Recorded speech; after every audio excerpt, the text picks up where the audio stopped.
Everyone, welcome to your channel super 40। मैं हिंदी की अध्यापिका अंजलि। आज हम नवोदय विद्यालय की प्रायोगिक परीक्षाओं को ध्यान में रखते हुए क्लास 6 का शब्द विचार के बारे में जानेंगे कि हम जो बोलते हैं, जैसे आपके घर में कोई आ गया तो आप उनके लिए कुर्सी ले आएंगे, या फिर आप ये सुनते होंगे कि कोई इनके घर में चोरी हो गई है और चोर पकड़ा गया है और चोर ने क्या किया, पुलिस ने उनको गिरफ्तार कर लिया है और गिरफ्तार करके क्या किया है, जेल में डाल दिया है। तो ये गिरफ्तार, और आपने बोला जैसे आपको जाना है स्टेशन वगैरह पे, तो ये स्टेशन, तो ये सब शब्द क्या है? स्टेशन, कुर्सी, गिरफ्तार, जुर्माना, ये सब शब्द क्या है? क्या हिंदी है ये? नहीं। इसमें ही हम जानेंगे कि कौन से शब्द कहाँ से आए हैं। अब गिरफ्तार क्या है हमारा, तो ये गिरफ्तार हमारा फारसी शब्द है, तो ये हम हिंदी में ही प्रयोग कर रहे हैं, तो ये हिंदी शब्द नहीं होगा। अब आइए देखते हैं वही हम फारसी शब्द कौन कौन से हैं। कुछ इंपॉर्टेंट फारसी शब्द हम लाए हैं, उसके बारे में जानते हैं। तो पहला देखिए, उस्ताद, आवारा। अब उस्ताद क्या है? जैसे घर में कोई बच्चा रहता है, आप देखते हो तो कहते हो कि ये खूब अच्छे से सवर के आता है, तो कहते हो कि आप ये उस्ताद लग रहा है। उस्ताद क्या है? तो उस्ताद आप कहोगे हिंदी है? नहीं, वो कैसा शब्द है? फारसी शब्द है, आवारा। अब कोई लड़का है, वो थोड़ा सा बाल अच्छे से झाड़ लिया, तो उसको कहेंगे अरे मारो ये बहुत आवारा है, कहते हो ना। तो ये भी हमारा क्या है? आवारा शब्द भी हमारा फारसी शब्द है। उसी तरह आवाज़। अब जो हम आवाज़ निकालें, अरे बहुत आवाज़ आ रही है, शोर हो रहा है, ये कहते हो ना आवाज़ आ रही है, तो वो आवाज़ कैसी है? आवाज़ शब्द क्या है? वो भी फारसी शब्द है। आमदनी। अब जैसे पापा आए और बोले कि आज जो है वो नहीं हुआ, मतलब आमदनी नहीं हुई। आमदनी मतलब कि आप पूछोगे पापा आमदनी क्या होता है, तो मतलब पैसा नहीं आया, जो हम बिजनेस कर रहे थे, जो व्यापार कर रहे थे, उससे पैसा नहीं आया, तो उसी को आमदनी कहते हैं। अब ये बोलोगे अच्छा ठीक है, आप भी ने भी यही कहा कि नहीं आमदनी मतलब होता है कि पैसा ना आना, तो आमदनी भी क्या, कैसा शब्द है? हिंदी शब्द है? तो नहीं, हिंदी नहीं है, वो कैसा शब्द है? फारसी शब्द है। अफसोस। अब आपको पापा ने डांट दिया और डांटने के बाद कहा, फिर उनको कि कोई गलती, उनके सामने ये लगा कि आपने कोई गलती की, इसके लिए वो डांट दिए। लेकिन जब बाद में उन्होंने देखा कि नहीं, बच्चे की गलती नहीं थी और मैं झूठ मूठ कर डांट दिया उसको, तो वो अफसोस करने लगे, अरे मैं तो मुझे अफसोस हो रहा है कि मैं अपने बच्चे को डांट दिया। तो उसमें भी क्या है? अफसोस। अफसोस शब्द फारसी शब्द है। चादर, बहुत बोलते हो ना आप लोग कि चादर ले आओ, ओढ़ना है हमें, तो वो चादर शब्द भी क्या है? फारसी शब्द है। चेहरा। अब चेहरा भी क्या है हमारा? जो नूर सा चेहरा है हम लोग का, वो क्या है? तो चेहरा भी हमारा फारसी शब्द है। अब चश्मा, उस चेहरे पे चश्मा लगा लेंगे, दादा का चश्मा जैसे होगा, दादी लोग का चश्मा होगा, वैसे आम तौर पे हम लोग भी चश्मा लगाते हैं, तो वो चश्मा शब्द भी क्या है? फारसी शब्द है। किशमिश हम खाते हैं, चने में भिगो के खाते हैं, खीर में डालते हैं, तो ये सब शब्द जो हमारा किशमिश है, वो क्या है? फारसी है। पजामा। पजामा जब हम पहनते हैं, जो पहनते हैं ना, आप लोग भी पहनते हो, शादी वगैरह में जब जाते हो तो कुर्ता पैजामा पहनते हो, या घूमने जाते हो तो पजामा भी हमारा क्या है? फारसी शब्द है। खाल। अब खाल बोले, पापा बोलते हैं कि घर क्रिकेट खेल रहे हो, तुमको देखे और तुम पढ़ाई नहीं कर रहे, तो बोलते हैं ना कि आओ तुम्हारी खाल खींच लूँगा, कहते हैं ना, तो खाल भी हमारा, खाल शब्द क्या है? फारसी शब्द है। उसी तरह जादू। अब गांव में जो जादू दिखाने आते हैं, तो सब लोग दौड़ते हैं, अरे चलो जादू देखना है, जादू, तो जादू शब्द भी क्या है? हिंदी शब्द है? नहीं, जादू भी हमारा फारसी शब्द है। गुम। अब कोई चीज़ खो गई आपकी, मान लो पापा ने डांटा और बोला कि चलो पढ़ाई करो, तो पढ़ाई करने गए और बोले गुम हो गया यार, मेरी जो है पेंसिल नहीं मिल रही है, किताब नहीं मिल रही है, कॉपी नहीं मिल रही है, आप अच्छे से रखोगे नहीं तो मिलेगी कहाँ से? गुम हो गई है। तो फिर पापा से बोलोगे पापा मेरी कॉपी नहीं मिल रही है, गुम हो गई है, तो वो गुम शब्द भी क्या है? फारसी शब्द है। उसी प्रकार सरकार। जो सरकार का मतलब जो हमारे ऊपर जो राज करता है, उसे ही सरकार बोलते हैं। अभी इस समय जो है जिसका राज होगा, जैसे देश में जिसकी सरकार है वो अपना काम करेगी, और घर में जिसकी सरकार है यानी मम्मी की, तो वो भी सरकार शब्द क्या है? सरकार शब्द फारसी शब्द है। शादी में जाते हो, एंजॉय करते हो कि आज मुझे शादी में जाना है, जो है वो खूब खाना खाएंगे वहाँ पे, तो शादी शब्द भी क्या है? शादी शब्द भी फारसी शब्द है। हजार। हज़ार बोलते हो, 1000 2000 हज़ार बोलते हो ना, तो वो हज़ार शब्द भी क्या है, फारसी शब्द है। हफ्ता, हफ्ता भी शब्द क्या है हमारा, तो हफ्ता शब्द भी हमारा फारसी शब्द है। बर्फी, बर्फी खाते हो ना, तो बर्फी शब्द भी हमारा क्या है, फारसी शब्द है। जहर, जलेबी, ये जहर जो चूहा, जैसे चूहे मारने की दवा जो होती है, जहर जो होता है, वो जहर भी क्या है हमारा, फारसी शब्द है ना। और फिर उसी तरह जलेबी, जलेबी भी कैसा शब्द है, खाने में तो बहुत अच्छी लगती है ना, टेस्टी, तो जलेबी भी कैसा शब्द है, फारसी शब्द है। उसी प्रकार हिंदी, अब देखिए मैंने इस पे अंडरलाइन क्यों बनाया है, क्योंकि अक्सर ये क्वेश्चन, देखिए वैसे तो इम्पॉर्टेंट सारे शब्द हैं, लेकिन हिंदी ज़्यादा इम्पॉर्टेंट है, क्योंकि हिंदी शब्द जो है पूछ देता है कि हिंदी शब्द की उत्पत्ति कहाँ से हुई है। तो आप तो कंफ्यूज, ऑप्शन में रहेगा कि हिंदी से हुई है, हिंदी भाषा से, फारसी शब्द से, या फारसी भाषा से, तुर्की भाषा से, या अंग्रेजी भाषा से। तो आप हिंदी शब्द कहोगे कि हिंदी भाषा से उत्पन्न हुआ है, हिंदी शब्द जो है हिंदी भाषा से उत्पन्न हुआ है या हिंदी भाषा से आया है, तो वो ऑप्शन क्या होगा, गलत हो जाएगा। ये हिंदी शब्द कहाँ से आया है, किस शब्द से, तो फारसी शब्द से आया है, इसलिए मैंने इसको अंडरलाइन किया है, ठीक है। उसी प्रकार गिरफ्तार, अब ये जो गिरफ्तार शब्द है, गिरफ्तार शब्द भी हमारा क्या है, फारसी शब्द है। जैसे पुलिस आती है ना, चोर को गिरफ्तार करके ले जाती है, बोलते हो ना गिरफ्तार करके पुलिस जो है ले गई चोर को, तो गिरफ्तार आप तो बोल दिए, लेकिन अगर कोई वहाँ पे व्यक्ति खड़ा रहा और पूछे कि अच्छा बेटा ये बताओ गिरफ्तार क्या है, कौन सा शब्द है, तो आप जानोगे कि गिरफ्तार जो है फारसी शब्द है, तब तो बता पाओगे। तो वो क्या है, गिरफ्तार फारसी शब्द। गवाह, अब जो गिरफ्तार करके ले जाते हैं पुलिस, फिर उसके बाद बोलते हैं कि इनका गवाह मतलब इनको छुड़ाने वाला कोई ले आओ, तो जो है इनकी मतलब इनको छोड़ दिया जाएगा। तो गवाह जब आएंगे, गवाह मतलब जो उनको बोले कि नहीं ये सही हैं, ये चोरी नहीं किए हैं, तब वो जाके छूटेगा, तो उसी को गवाह बोलते हैं। तो ये गवाह शब्द भी हमारा क्या है, फारसी शब्द है। उसी प्रकार जुर्माना, तो जब वो गवाह आएगा तो वो बोलेगा कि ये तो पकड़ के लाए हम चोरी के इंजाम में, तो जब तक ये कुछ जुर्माना नहीं देगा तब तक हम छोड़ेंगे नहीं इसे। जुर्माना मतलब पैसा वगैरह, तो जुर्माना शब्द भी हमारा क्या है, फारसी शब्द है। नमूना, नमूना मतलब जो ढांचा होता है, जो जैसे ये मकान वगैरह जब बनता है अपना, आप लोग का अगर बना होगा तो उसमें देखते हो आप, पापा बोलते हैं ना इंजीनियर को बुला लाओ, जो है इंजीनियर से नक्शा बनवाना है, नक्शा आप लोग अभी कहते हो, लेकिन उसको नमूना, तो ये नमूना शब्द क्या है, नमूना शब्द फारसी शब्द है। उसी प्रकार दरबार, जो पहले राजा महाराजा जब आते थे अपने मंत्रियों से बातचीत करने, उसके लिए एक दरबार लगाई जाती थी, दरबार लगाई जाती, देखते थे ना चारों तरफ मंत्री बैठे रहते थे और राजा का जो है कुर्सी अलग होती थी, वो सामने बैठा होता था, तो वो दरबार यानी वो कैसा शब्द है, फारसी शब्द है। तो ये देखा हमने आज इम्पॉर्टेंट कुछ फारसी शब्द जो कहाँ से आए हैं, फारसी शब्द से आए हैं, जो हिंदी में प्रयोग होते हैं। अब आइए देखते हैं तुर्की शब्द। तुर्की शब्द चाकू, कैंची, तमंचा, तमगा। तो जब सब्जी काटने बैठते हो आप लोग, बोलते हो ना चाकू ले आओ, और या फिर कोई कपड़ा काटना हो या पेज वगैरह काटना हो तो कहते हो ना कैंची दो, तो ये सब शब्द क्या है, वो कैंची, चाकू, ये सब शब्द तुर्की शब्द हैं। उसी तरह तमचा, तमचा जो होता है, जो पिस्टल की तरह होता है, तो वो भी तमचा भी हमारा क्या है, तुर्की शब्द। तमगा, चकमक, तोप, ये सब हमारे हथियार हैं, जो हथियार हम औजार यूज करते हैं, प्रयोग करते हैं, वो सब हमारे ये हथियार है का क्या है, वो तुर्की शब्द है। चकमक, तोप, तोपची और गलीचा। गलीचा मतलब क्या, जो पेड़ पौधे जो काटते हैं उसके लिए बड़ी सी कैंची होती है ना, उसको गलीचा बोलते हैं। तो गलीचा।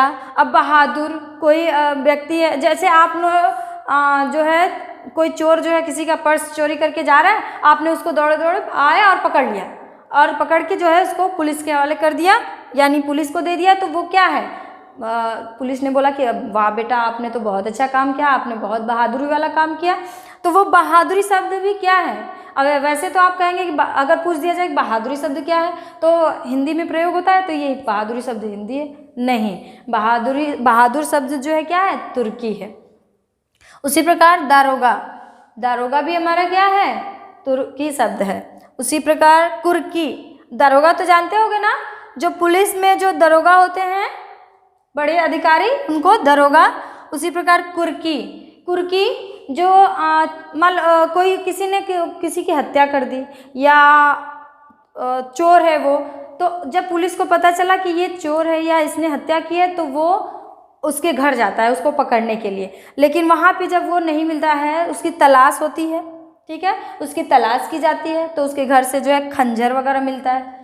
तो पुलिस को ये शक हो जाता है कि नहीं इसी ने चोरी किया है, और अब इसको खोजने के लिए उसकी कुर्की मतलब उनके घर में ताला लगा देता है, अपना सरकार के द्वारा जो ताला मिलता है उसको लगा देता है, और वो कुर्की मतलब उसको बेचने का काम कर देता है। जब तक वो मिलेगा नहीं, अपने घर आ नहीं रहा है, तो अब उसको बेचने का काम, यानी सरकार, अब वो ज़मीन जो हो जाएगी वो सरकार की हो जाएगी, तो वो कुर्की करना होता है, तो वो कुर्की हो गया। तो इस प्रकार ये शब्द कैसे हैं? कुर्की, तलाश, खंजर, तुर्की शब्द हैं। उसी प्रकार देखिए उर्दू शब्द, जैसे इसमें था हिंदी में, हिंदी शब्द कहाँ से आया है? तो फारसी से आया, फारसी शब्द से। उसी प्रकार ये उर्दू शब्द, तो बोलेगा ऑप्शन में रहेगा उर्दू शब्द कहाँ से आया है, तो ऑप्शन में है उर्दू भाषा से, या मुस्लिम शब्द से, या बोल दे अंग्रेजी शब्द से, या तुर्की शब्द से, या फारसी शब्द से। तो आप बोलेंगे ये उर्दू शब्द जो है तुर्की शब्द से आया है, ठीक है।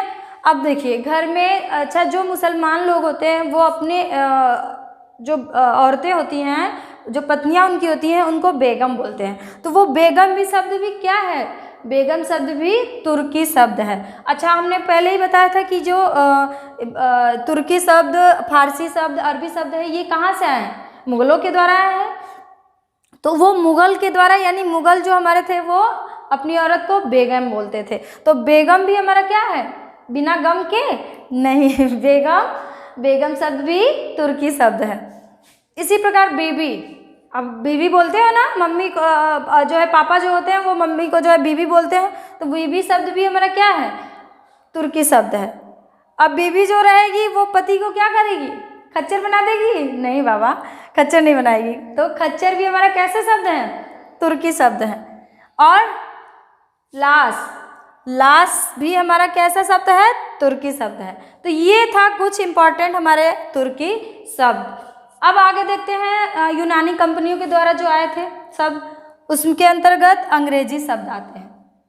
अंग्रेजी शब्द जैसे आप कहते हो कि चल मासी आई हैं आपके यहाँ, और उनको बोला 2-4 दिन के बाद वो बोलेंगे मुझे घर जाना है अपने, तो उनको छोड़ने के लिए बोलेगी मुझे ले चलो स्टेशन छोड़ दो, स्टेशन छोड़ दो और वहाँ पे टिकट कटवा दो मेरा, मैं चली जाऊँगी अपने गाँव, बोलती है ना। तो वो स्टेशन, टिकट, इंजन, ये सब शब्द हमारे कैसे शब्द हैं? क्या हिंदी शब्द हैं? नहीं, वो अंग्रेजी शब्द हैं। देखिए जैसे डॉक्टर के पास जाते हो ना इलाज कराने के लिए, तो डॉक्टर कहते हो ना डॉक्टर, तो वो डॉक्टर शब्द क्या है? कैसा शब्द है? अंग्रेजी शब्द है। उसी प्रकार स्टेशन, इंजन, रजिस्टर, टिकट, ये हमारे शब्द अंग्रेजी शब्द हैं। उसी प्रकार कॉलेज बोलते हो या कॉलेज बोलते हो? कॉलेज होता है ना, वैसे तो सिंपल भाषा में कॉलेज ही बोलते हो आप लोग, लेकिन कॉलेज होता है, ठीक है। कॉलेज शब्द भी हमारा कैसे शब्द है? अंग्रेजी शब्द है। उस तरह देखिए पेंसिल, अब जो हम रोज डेली प्रयोग करते हैं पेंसिल, तो पेंसिल शब्द भी हमारा क्या है? अंग्रेजी शब्द है। इसी प्रकार पॉलिश बोलते हो या पॉलिश बोलते हो ना, तो वो भी हमारे कैसे शब्द हैं? अंग्रेजी शब्द है। फिर कप्तान भी हमारे क्या है? बताइए, कप्तान तो आप हिंदी में प्रयोग करेंगे, कहते हैं ना कि कप्तान जो शब्द जो है हिंदी का है, लेकिन नहीं, कप्तान हमारा क्या है? अंग्रेजी का शब्द है। और जानते हैं इसको हमने अपने हिसाब से इसको बदल लिया है, कैसे? देखिए, ये पहले था कैप्टन, पहले क्या था ये? तो ये था कैप्टन, इसको हमने अपने जीभ के कमाल से जो है इसको कैप्टन कैप्टन कप्तान कप्तान हो गए।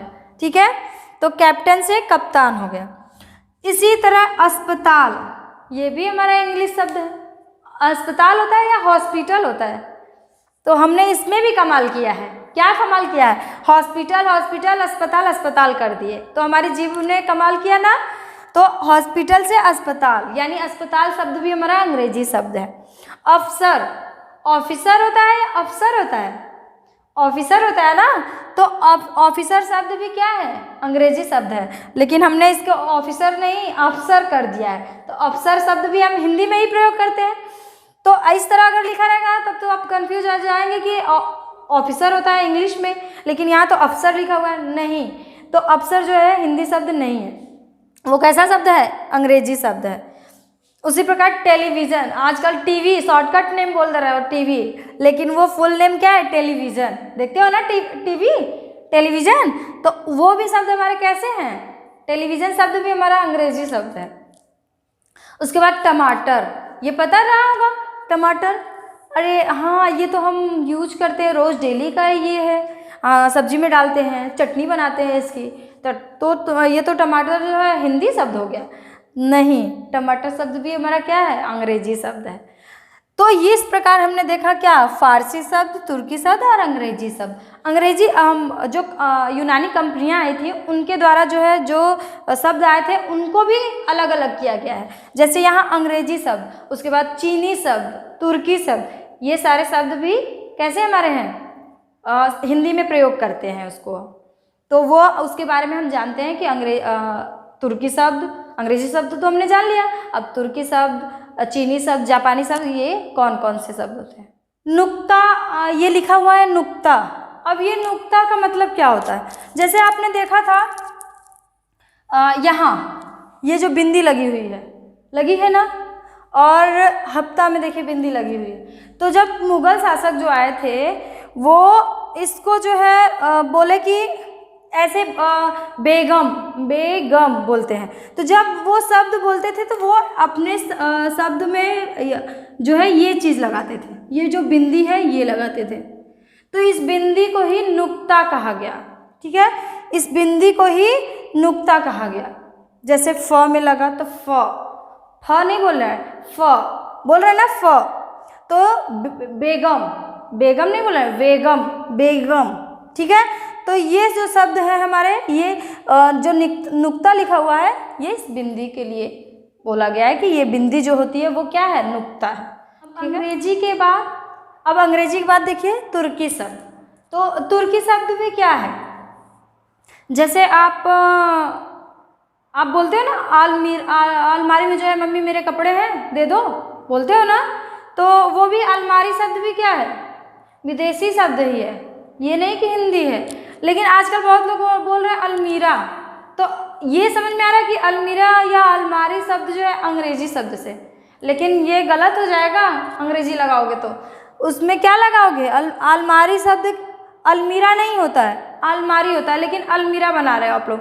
और अलमारी शब्द कहाँ से आया है? तो पुर्तगाल से आया है। ठीक है, उसके बाद आल्पिन, बोलते हो ना आल्पिन, मम्मी आल्पिन लगा दो मेरे शर्ट में, मेरा शर्ट खुल रहा है, मतलब उसकी सिलाई खुल रही है, आल्पिन लगा दो, अभी काम चल जाए फिर बाद में सिल देना, बोलते हो ना। तो आल्पिन शब्द भी क्या है? पुर्तगाली शब्द है। फिर अनानास शब्द भी क्या है हमारा? अनानास जो खाते हो आप लोग, पता है ना कैसा होता है वो? पता है कि नहीं? बता दें, पता होगा। अनानास खाने में कैसा होता है? टेस्टी होता है ना, खट्टा सा मीठा सा। तो वो अनानास भी खाने में तो अच्छा लगता है, कहते हो मम्मी वाह अनानास आया है। तो अनानास शब्द भी क्या है? तुर्की शब्द है, न कि हिंदी शब्द, लेकिन प्रयोग करते हैं अनानास, हिंदी में प्रयोग करते हैं। ठीक है, तो वो पुर्तगाली शब्द है। उसी प्रकार गोभी, ठंडी के दिन में गोभी की सब्जी खाते हो ना, आलू गोभी मटर की सब्जी, तो गोभी शब्द भी हमारा क्या है? हिंदी नहीं है, पुर्तगाली है। ठीक है, उसी प्रकार बाल्टी नहाने के लिए यूज करते हो ना, कि उसमें क्या कपड़ा धुलने के लिए, दोनों के लिए यूज करते हैं। तो बाल्टी शब्द भी क्या है? कैसा शब्द है? तुर्की शब्द। बोतल होता है ना, वो कांच वाला जो बोतल होता था, ठीक है। अभी भी जो बोतल आ रहे हैं जो प्लास्टिक वाले, तो अब बोतल नहीं, उसको शीशी बोलते हैं, कुछ लोग बोतल भी बोलते हैं। तो वो बोतल शब्द भी क्या है? पुर्तगाली शब्द है। तुर्की शब्द है? नहीं, पुर्तगाली शब्द है। फिर पादरी, पादरी, अच्छा अब पादरी से क्या पता चल रहा है कि पादरी शब्द क्या है, किसको कहते हैं? तो सुनिए, पादरी शब्द वो होता है जो पहले जो राजा महाराजा होते थे उनके यहाँ जो कपड़ा वगैरह धुलते थे या नहीं, कि राजा अपने से धुलते थे? नहीं ना। तो जो कपड़े धुलते थे राजा के और रानी, राजा के कपड़े धुलना, उनके काम करना, तो वो क्या होते थे? पादरी कहलाते थे। ठीक है। उसी प्रकार आया, अब आया मतलब आया और चला गया? नहीं आया का मतलब होता है जो रानियों का काम करने वाली होती थी, जो जैसे राजा का काम करने वाला पादरी, वैसे रानियों का काम करने वाली जो होती थी, जैसे उनका श्रृंगार वगैरह करना, उनके बाल झाड़ना, उनके कपड़े धुलना, ये सब जो काम करती थी वो उनको क्या कहा गया? आया कहा गया। मिस्त्री, जो आजकल जो मिस्त्री होते हैं जो घर वगैरह बनाते हैं, देखे होगे ना, आपका घर बना होगा तो बोलते होगे ना, मम्मी मिस्त्री को चाय दे दो, तो वो मिस्त्री शब्द भी क्या है? मिस्त्री शब्द। देखो अब मैंने जो सेंटेंस बोला कि मम्मी मिस्त्री को चाय दे दो, तो इसमें हिंदी शब्द भी है और पुर्तगाली शब्द भी है और भी शब्द है। चाय, चाय कैसा शब्द है? तो आगे देखिए, देखेंगे चीनी शब्द में। तो उसके पहले मिस्त्री, तो मिस्त्री शब्द कैसा है? पुर्तगाली। उसी प्रकार कर्नल, कर्नल नाम से तो पता चल रहा है कि अरे ये तो अंग्रेजी शब्द है। कर्नल शब्द भी क्या है? अंग्रेजी शब्द है। लेकिन नहीं, अंग्रेजी शब्द नहीं है। वो कैसा शब्द है? कर्नल हमारे जो अधिकारी वगैरह होते हैं, जो मिलिट्री वगैरह में जो फोर्स सैनिक होते हैं, उनके अधिकारी जो होते हैं उनको कर्नल बोलते हैं। तो कर्नल शब्द हमारे कैसे शब्द हैं? पुर्तगाली शब्द है। अब कंफ्यूज नहीं ना होंगे कि अंग्रेजी शब्द है, वो कैसा शब्द है? पुर्तगाली शब्द है। कौन? कर्नल। उसके बाद चाबी, चाबी बोलते हो ना मम्मी, घर में चाबी, ताला चाबी लगा दो, तो जो चाबी होती है वो भी कैसी है? पुर्तगाली शब्द है। पपीता, खाने में तो अच्छा लगता है, लेकिन पपीता शब्द आया कहाँ से?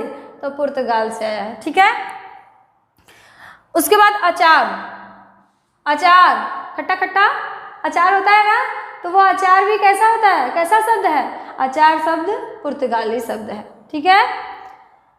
कॉफी, अब वो वाली कॉफी नहीं जो आप ये वाली बोलते हो ना, कॉफी, ये वाली कॉफी नहीं, ये वाली कॉफी नहीं है। ये कौन सी कॉफी है? ये कॉफी है, जैसे आप खाना खाते हो तो रोटी मांगते हो, तो एक बार रोटी मिल गई आपको, खा लिए, फिर मम्मी, रोटी तो कम खाते हो, पूड़ी ज़्यादा खाते हो आप लोग, तो पूड़ी मिली एक बार तो खा लिए, फिर दोबारा मिली, खा लिए, फिर उठने के बाद अब बोले नहीं अब नहीं चाहिए, अब ज़्यादा हो जाएगा, काफ़ी हो जाएगा, फिर कहोगे अरे आज तो भोजन काफ़ी हो गया, कहोगे ना काफ़ी हो गया भोजन, तो वो काफ़ी शब्द भी क्या है? पुर्तगाली शब्द है। ठीक है। फीता, फीता जो पहले की औरतें जो बांधती थी बाल वगैरह, वो भी फीता होता था। और आज जो है जो मिस्त्री वगैरह जो नापने के लिए नहीं प्रयोग करते हैं, या दर्जी के यहाँ देखे होगे, दर्जी जो गले में लटका कर रहता है, कपड़े सिलने के लिए, नापने के लिए रखता है, वो भी क्या है? वो फीता। फीता शब्द भी हमारा क्या है? पुर्तगाली शब्द है। काजू, काजू तो खाते होगे, तो काजू शब्द भी हमारा कैसा शब्द है? पुर्तगाली शब्द है। साबुन, खूब रोज रगड़ के नहाते हो ना साबुन से, और कपड़े भी धुलते हो, तो साबुन कैसा शब्द है? पुर्तगाली शब्द है। इंग्लिश शब्द में मत जाइएगा, ये साबुन शब्द कैसा है? पुर्तगाली है, या हिंदी शब्द नहीं है, कैसा शब्द है? पुर्तगाली शब्द है। क्या? साबुन। कनस्तर, कनस्तर से क्या समझ में आ रहा है? कनस्तर जैसे कभी आपके घर में अगर शादी विवाह अगर पड़ा होगा, या फिर कोई भी फंक्शन वगैरह, तो उसमें हलवाई आता है ना, तो वो बोलता है कि एक कनस्तर तेल ले लीजिए। कनस्तर का मतलब क्या? ये जो कनस्तर होता है ये ऐसे होता है,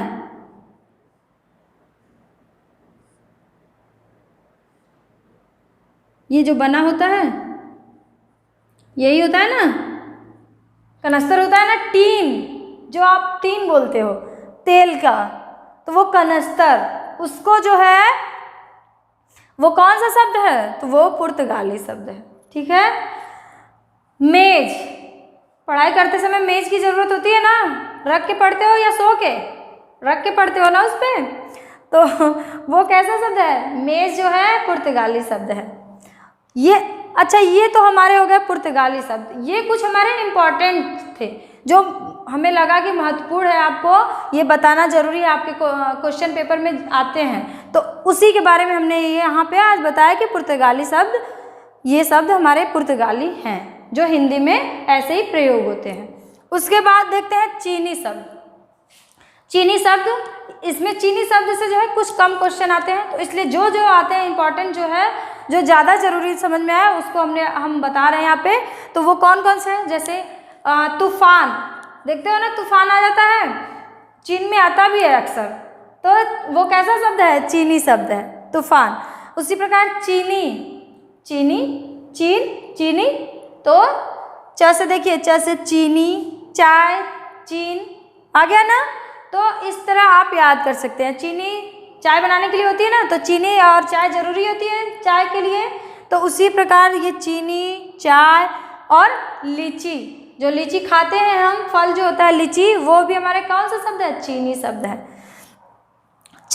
चीकू, चीकू जो होता है ब्राउन कलर का होता है, तो वो चीकू जो हम खाते हैं वो भी कौन सा शब्द है? चीकू, तो वो भी चीनी शब्द है।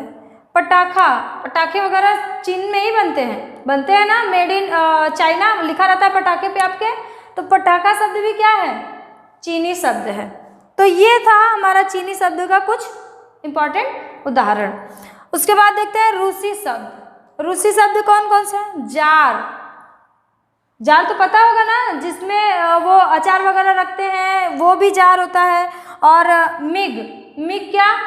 मिग जो होता है, जैसे आप सुने होंगे अभी हाल ही में जो है, जो एरोप्लेन वगैरह जो उड़ाते हैं फोर्स में, जो एयर फोर्स में होते हैं, जो हवाओं में जो है जहाज़ चलाते हैं, एयर फोर्स में होते हैं, उनके जहाज़ का नाम रखा जाता है। जैसे मिग 21, मिग 20, मिग 19, सुना होगा आपने ना? नहीं सुना होगा तो सुन लीजिएगा, देख लीजिएगा। ये मिग उसी जहाज़ के नाम को कहते हैं। ठीक है, जैसे मिग 21, मिग 29 ऐसे नाम रखे होते हैं, तो ये मिग हो गया। उसी प्रकार सोवियत, बोलते हैं ना सोवियत संघ रूस को, तो सोवियत संघ, संघ यानी जो हुआ कई देशों का, उसे ही सोवियत बोलते हैं। तो ये शब्द जो हमारे कहाँ से आए हैं? ये रूस से आए हैं, तो ये हो गया रूसी शब्द। उसके बाद जापानी शब्द कुछ कम है, क्या कम, क्या एक दो हैं बस, तो उसके बारे में जापानी यहाँ से एक दो क्वेश्चन बस पूछता है, एक ही क्वेश्चन। रिक्शा, एक और शब्द होता है सायोनारा, रिक्शा और सायोनारा, सायोनारा, ये दो शब्द हमारे जो हैं वो हिंदी में प्रयोग होते हैं, लेकिन ये कहाँ से आए हैं? तो जापान से आए हैं। तो इस प्रकार हो गया जापानी शब्द। अगर रिक्शा शब्द दिया है तो रिक्शा हिंदी शब्द नहीं है, ऑप्शन में रहेगा ये जापानी, ऑप्शन में रहेगा जापानी शब्द, तो उस पर आप टिक लगाएंगे तो रिक्शा हमारा कैसा शब्द है? जापानी शब्द। तो इस प्रकार हमने देखा उत्पत्ति, स्रोत और इतिहास के आधार पर शब्दों का वर्गीकरण, रचना या बनावट के आधार पे। अब रचना या बनावट के आधार पे शब्द के कितने भेद हैं? तो यहाँ लिखा हुआ है 3 भेद, 3 प्रकार के होते हैं। कौन कौन से? तो पहला है रूढ़ शब्द, दूसरा यौगिक शब्द और तीसरा योग रूढ़ शब्द।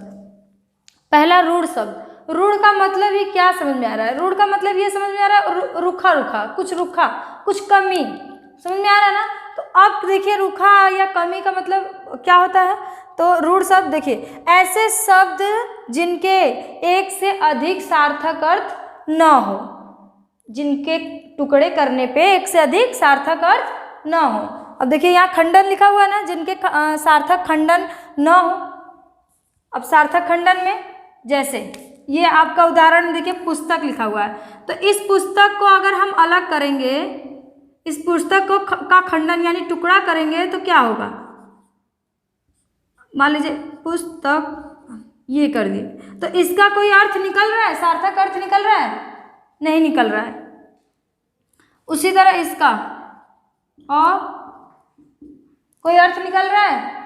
यही चीज़ दिया हुआ है हमारी परिभाषा में। ऐसे शब्द जिनके एक से अधिक सार्थक खंड न हो। अब देखिए, एक से अधिक सार्थक खंड हो रहा है। सार्थक खंड मतलब जिसका सार्थक अर्थ निकले। अब ऐसे ही देखिए, अब इसका भी करेंगे तो भ प्लस र, कोई अर्थ निकल रहा है दोनों का। भ का कुछ अर्थ निकलता है नहीं, र का कुछ नहीं। उसी प्रकार दिन है तो दिन का अगर करेंगे तो दी प्लस न, कुछ अर्थ निकल रहा है नहीं। अब इस घर से, लेकिन एक साथ है तो अर्थ निकल रहा है, लेकिन अगर टुकड़ा कर रहा है तो अर्थ नहीं निकल रहा है। देखिए घ प्लस र, तो घ का कोई अर्थ है नहीं है, र का नहीं है। इसी तरह देखिए चावल लिखा हुआ है, तो चावल अगर करेंगे तो मान लीजिए चाव करे और ल, तो अर्थ निकल रहा है। अगर फिर भी दिमाग में आ रहा है चा करे और वल, तो भी कोई अर्थ निकल रहा है नहीं निकल रहा है। तो ये जो सार्थक शब्द है उसके अगर टुकड़े करेंगे हम तो उसके सार्थक अर्थ न निकले, उसे ही हम क्या कहेंगे, रूढ़ शब्द कहेंगे। अब इस कमल का भी देख लीजिए, कमल का जैसे हम कम प्लस ल, तो कम का तो मतलब समझ में अर्थ निकल रहा है। यही देखिए, ऐसे शब्द जिनके एक का तो अर्थ निकला, एक से अधिक सार्थक, एक का तो अर्थ निकला लेकिन ल का अर्थ निकला नहीं निकला, तो इसीलिए क्या कहेंगे, इसको हम रूढ़ शब्द कहेंगे। इसी को हम क प्लस ऐसे भी लिख सकते हैं मल, अर्थ निकल रहा है नहीं निकल रहा है, इसीलिए हम कहेंगे इसको रूढ़ शब्द। अब हमारा दूसरा क्या है, यौगिक शब्द। यौगिक का मतलब ही क्या होता है, आप लोग साइंस में पढ़े होंगे ना, विज्ञान में, कि यौगिक मतलब मिला देना ना किसी चीज़ को, जैसे बालू, पानी, नमक, इसको मिलाते हो ना, यौगिक करते हो ना, उसको मिलाते हो, यानी मिलाना ही हमारा क्या है, यौगिक है। तो अब देखिए किताबों में क्या हमारी इसकी परिभाषा है यौगिक शब्द की, जो शब्द एक से अधिक सार्थक शब्दों के योग से बना हो, जो शब्द एक से अधिक सार्थक शब्दों के योग से बना हो। अब योग से जैसे देखिए, ये देशांतर हमारा उदाहरण क्या है, देशांतर। अब देशांतर को अगर हम टुकड़े इनका करेंगे तो इसमें मिलेगा देश प्लस अंतर, यही मिलेगा ना। अगर इसका हम टुकड़ा करेंगे तो उसमें क्या मिलेगा, देश प्लस अंतर। इस देश का भी अर्थ है और ये अंतर का भी अर्थ है, तो जिसका टुकड़ा किया जाए और उसका सार्थक अर्थ भी मिले, उसे भी हम क्या कहेंगे, यौगिक शब्द कहेंगे। और देखिए ये दो शब्दों से मिलके बना है, देश और प्लस अंतर से, दो शब्दों से मिलके बना है, तो इसीलिए क्या कहेंगे इसको, यौगिक शब्द। उसी तरह देश भक्ति, देश प्लस भक्ति, दो शब्द से मिलके बना है, दोनों का अलग अलग अर्थ हो रहा है, तो दोनों जब अलग अलग अर्थ हो रहा है तो वो कैसा शब्द हुआ, यौगिक शब्द हुआ। उसी प्रकार घुड़सवार, अब घुड़ का मतलब क्या, घोड़ा, अब प्लस सवार, तो घोड़ा भी हमारा क्या है, अर्थ निकल रहा है घोड़े का भी और सवार का भी, तो ये यौगिक शब्द हो गए। इसी प्रकार भूखंड, भूखंड का मतलब भूमि, या हम कह सकते हैं भू प्लस खंड, भू प्लस खंड। इस भू का मतलब समझ में आ रहा है क्या होता है, भू का मतलब होता है भूमि, तो भूखंड मतलब भूमि का टुकड़ा या भूमि का खंड, ये बोल सकते हैं ना। भू मतलब जमीन या धरती और ये खंड मतलब टुकड़ा, तो दोनों का अर्थ निकल रहा है। तो इस प्रकार ये है हमारा क्या, यौगिक शब्द। अब गौशाला, तो गौ मतलब गाय और शाला मतलब घर, तो गाय के लिए जो देखिए दोनों का अर्थ निकल रहा है, गौ मतलब गाय और शाला मतलब घर, तो ये दोनों का अर्थ निकल रहा है, यानी कौन सा शब्द होगा, यौगिक शब्द होगा। तो यौगिक शब्द की हमारी डिफिनीशन जो थी वो क्या है, सही है, कि जो एक से अधिक सार्थक शब्दों के योग से बना है उसे ही हम क्या कहेंगे, यौगिक शब्द कहेंगे। उसके बाद है हमारा योग रूढ़ शब्द, रूढ़ शब्द यौगिक शब्द, इन दोनों के योग से ये बना है। अब योग रूढ़ शब्द क्या होते हैं, देखिए वे शब्द जो यौगिक होकर भी किसी विशेष अर्थ का बोध कराएं, उसे ही हम क्या कहते हैं, योग रूढ़ शब्द कहते हैं। किसी विशेष अर्थ का, जैसे अगर टुकड़े करेंगे उसके अर्थ तो निकलेंगे, बोला है यहाँ कि टुकड़े करने पे अर्थ निकलता है यौगिक शब्द में, तो इसमें भी है कि टुकड़े करेंगे तो अर्थ तो निकलेगा, लेकिन वो तीसरा अर्थ दे देगा, यानी विशेष अर्थ दे देगा। उसको का समझते हैं कैसे, देखिए उदाहरण हमने दिया है यहाँ पे दशानन। अब इस दशानन को अगर मान लीजिए हम यहाँ लिखते हैं तो इसको हम लिख सकते हैं 10 प्लस आनन। 10 का मतलब तो 10 समझ में आ रहा है, संख्या वाला 10, और आनन मतलब मुख होता है, मुख यानी मुंह, तो 10 आनन, यानी इसको अब दोनों का अर्थ मिल रहा है। अब इन दोनों को जब मिला दिया दशानन हो गया, तो दशानन का मतलब क्या, दशानन का मतलब होता है 10 मुख वाला, यानी विशेष अर्थ दे रहा है। किसके लिए, 10 मुख किसके थे, रावण के थे ना, तो बोलेंगे ना रावण, यानी विशेष अर्थ दे दिया, दोनों को मिलाया तो 10 मुख वाला, यानी कौन, तीसरा अर्थ निकल गया रावण। तो ये हो गया हमारा कैसा, योग रूढ़ शब्द। उसी तरह पीताम्बर। अब इस पीताम्बर को अगर अलग करेंगे तो इस पीताम्बर को अगर हम करेंगे तो इस पीताम्बर का होगा पीत प्लस अंबर होता है, पीत प्लस अंबर। अब इस पीत का मतलब होता है पीला, पीला, अंबर मतलब वस्त्र। पीले वस्त्र हैं जिनके, यानी कौन, तीसरा अर्थ दे रहा है, यानी विष्णु जी या कृष्ण जी पीला वस्त्र पहने हैं या जिनके हैं वो कौन है, तो विष्णु जी, यानी तीसरा अर्थ दे रहा है, विशेष अर्थ दे रहा है ना। देखिए यहाँ परिभाषा में लिखा हुआ है कि विशेष अर्थ दे रहा है, तो वो भी कैसा शब्द है, योग रूढ़ शब्द है। उसी प्रकार ये क्या है, जलज। अब इस जलज को देखिए, इस जलज को देखिए, इस जलज का अगर हम टुकड़ा करेंगे तो जल प्लस ज होगा कि नहीं, जल प्लस ज।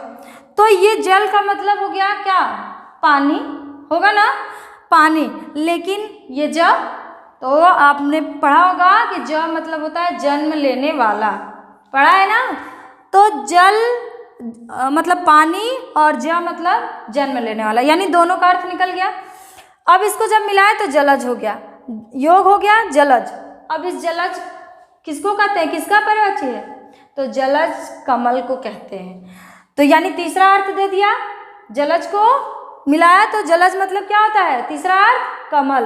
तो ये हो गया हमारा जलज। नीलकंठ, नीलकंठ, नील प्लस कंठ, तो नीलकंठ किसको कहेंगे, भगवान शिव को, पता है ना। तो ये तीसरा अर्थ दे दिया, यानी हमारे कौन से शब्द हो गए, योग रूढ़ शब्द। इसी तरह चंद्रशेखर, चंद्रशेखर, शेखर मतलब शिखर, शिखर मतलब क्या, सर पे जो चोटी होती है उसको शिखर बोलते हैं। चंद्रमा सिर पर हो जिसके, शिखर पर हो जिसके, इसको अगर टुकड़ा करेंगे तो चंद्र प्लस शिखर। शिखर मतलब होता है चोटी, और उस चोटी मतलब क्या, सर के सर का जो ऊपरी भाग होता है उसको कहेंगे शिखर। तो चंद्र शिखर, यानी चंद्रमा जिसके शिखर पे हो, कौन, भगवान शिव है ना, उनके सिर पे है ना चंद्रमा, तो उनको कहेंगे शिव जी को चंद्रशेखर, यानी तीसरा अर्थ निकल रहा है इसका भी। उसी प्रकार चतुर्भुज, चतुर्भुज में चतुर, ये होगा हमारा, इसको अगर टुकड़े करेंगे तो चतुर प्लस भुज, और ये चतुर्भुज जो होता है, चतुर्भुज मतलब चार, भुज मतलब भुजा, तो चार भुजा हैं जिसके, यानी कौन बताइए, विष्णु जी, ठीक है। तो वो हो गए कौन, तीसरा अर्थ दे दिया। तो ये भी हमारे कैसे शब्द हैं, योग रूढ़ शब्द हैं। इसी प्रकार लंबोदर, लंब प्लस उदर, लंबा है उदर, लंबा और उदर मतलब पेट, यानी लंबा है पेट जिसका, कौन, तीसरा अर्थ गणेश जी। तो इस प्रकार हमने देखा क्या, योग रूढ़ शब्द, वो भी किसके अंतर्गत आएंगे, तो शब्द में जो हमारा दूसरा है रचना या बनावट के आधार पे, उसके अंतर्गत हमारे 3 शब्द आते हैं, जो रूढ़ शब्द, यौगिक शब्द और अब तीसरा है रूप प्रयोग के आधार पे, रूप या प्रयोग के आधार पे शब्द के भेद। तो रूप प्रयोग के आधार पे कितने भेद हैं, तो देखिए यहाँ लिखा हुआ है, रूप प्रयोग के आधार पे 2 प्रकार होते हैं। कौन कौन से, विकारी शब्द और अविकारी शब्द। विकारी शब्द किसको कहेंगे, देखिए यहाँ विकारी शब्द, जिन शब्द का रूप जिन शब्द का रूप लिंग, वचन व कारक आदि के द्वारा परिवर्तित हो जाए। जैसे बोला है वहाँ कि लिंग, वचन, लिंग के द्वारा अगर लिंग लगाए तो वो परिवर्तित हो जाए शब्द, वचन लगाए तो परिवर्तन हो जाए, और कारक लगाए तो परिवर्तन हो जाए। तो देखिए, जैसे मान लीजिए हमने लिखा लड़का, अब इस लड़के में हम लिंग अगर लगा दें, लिंग परिवर्तन कर दें तो क्या होगा? तो ये लड़का पुल्लिंग है ना, पुल्लिंग। तो इस पुल्लिंग को अब हम स्त्रीलिंग में चेंज करेंगे, तो स्त्रीलिंग में क्या बनेगा? तो लड़की बनेगा, स्त्रीलिंग में बनेगा या नहीं? तो बनेगा स्त्रीलिंग, ठीक है। लड़का का लड़की, वचन अगर बदलेंगे तो लड़के हम कर सकते हैं, यानी यहाँ एक लड़का था और यहाँ लड़के, ढेर सारे लड़के हो गए, तो वचन भी बदला कि नहीं हमारा? तो यानी वचन और लिंग और व कारक के आधार पे हम जिन शब्दों में परिवर्तन कर दें या हो जाए, उन्हीं शब्द को हम क्या कहेंगे? विकारी शब्द कहेंगे। अब देखिए, लड़का था, लेकिन जब अगर उधर, इधर ये अगर लिखें तो इसमें क्या परिवर्तन कर सकते हैं? लिंग, वचन और कारक के द्वारा? बताइए, नहीं कर पाएंगे। तो इसे ही हम क्या कहेंगे? अविकारी शब्द कहते हैं। विकारी शब्द देखिए, लड़का, उसमें बना लड़की, वचन में अगर चेंज करेंगे तो लड़के। अब ये विकारी शब्द भी हमारे कितने प्रकार के होते हैं? तो विकारी शब्द भी हमारे, विकारी शब्द के भी प्रकार होते हैं, और वो कितने होते हैं? तो 4 प्रकार के होते हैं। कौन कौन से?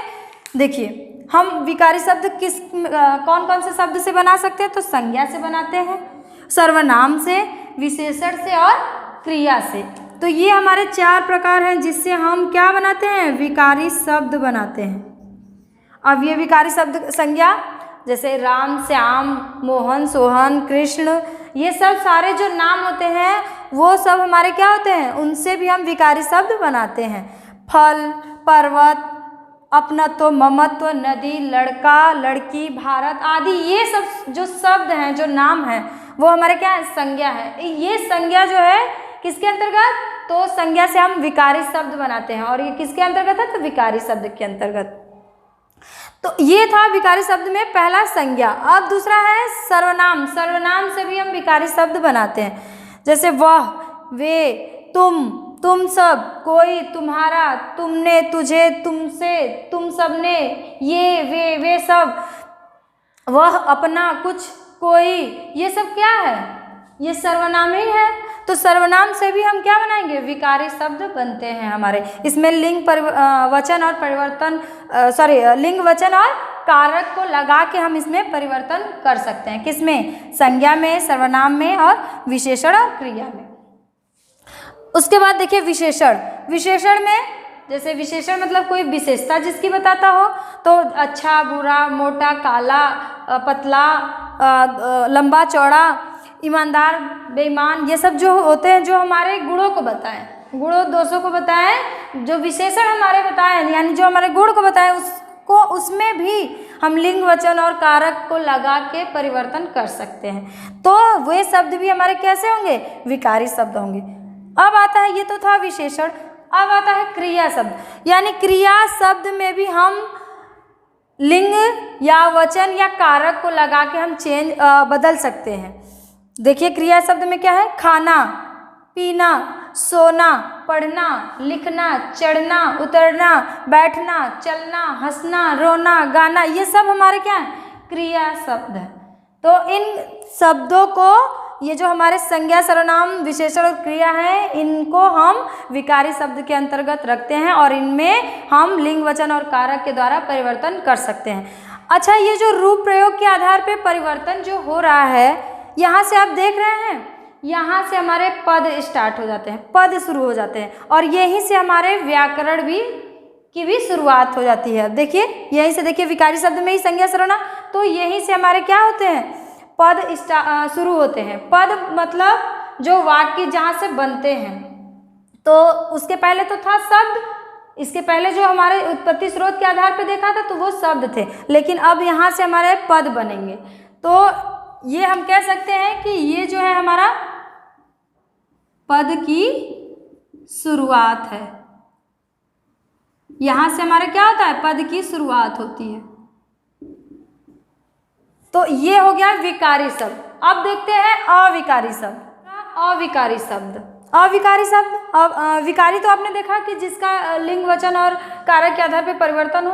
अविकारी भी बताया कि लिंग वचन और कारक के प्रभाव से जो परिवर्तन न हो, जिस शब्द में परिवर्तन न हो लिंग वचन व कारक के प्रभाव से, उसे ही हम क्या कहेंगे, अविकारी शब्द कहेंगे। जो शब्द लिंग वचन व कारक आदि के प्रभाव से परिवर्तित न हो उसे ही अविकारी शब्द कहते हैं।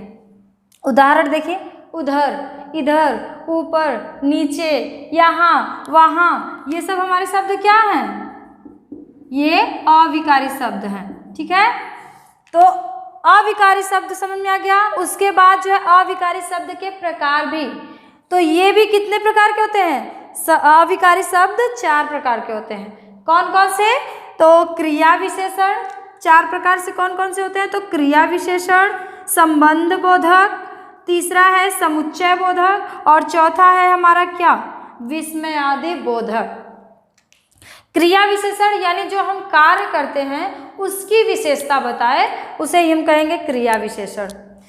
देखिए, ऊपर, नीचे, कम, ज़्यादा, कल, यहाँ, वहाँ आदि, ये सब शब्द जो है होते हैं वो क्या है, अविकारी शब्द हैं। अविकारी मतलब जब इसमें हम अगर लिंग लगाएंगे या वचन लगाएंगे या कारक लगाएंगे तो उसको लगाने से क्या इसमें परिवर्तन होगा, क्या यहाँ लग सकता है, नहीं लग सकता है, उसे ही हम क्या कहेंगे, अविकारी शब्द। यानी क्रिया विशेषण हमारे हो गए कैसे शब्द, अविकारी शब्द। उसके बाद है संबंध बोधक, दूसरा है हमारा संबंध बोधक। संबंध मतलब जो हमारे किसी वस्तु या किसी प्राणी के बीच में संबंध बताए, आपके और दूसरों के बीच में संबंध बताए, उसे ही संबंध बोधक कहेंगे।